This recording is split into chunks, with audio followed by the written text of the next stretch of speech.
Siyempre, sobrang happy hiligang total team effort yung nangyari ngayon sa team. So, hopefully, mag-improve pa yung team effort ng team sa mga next week na.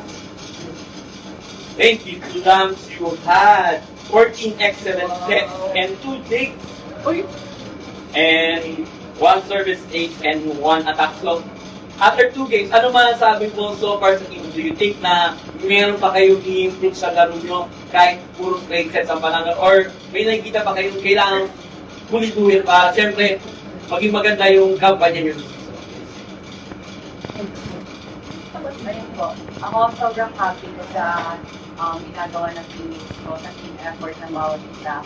But still, marami pa kaming improve kasi marami kaming unnecessary errors kanina. And ayun, hopefully sa next game, ma-improve pa namin.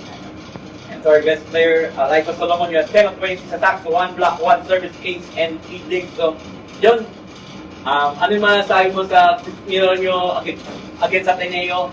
And talagang pupuk pa rin kayo kahit kulang sa tao ang physical sa pacing. Very happy po sa naging performance namin. So, marami pa rin talaga sa picture namin i-improve. Tulad nyo na sinabi nila, marami pa rin siya necessary errors. So, siguro yung number 1 na kailangan namin po tomorrow, realize. Tomorrow. Great, thank you, Liza. Okay, the floor is over.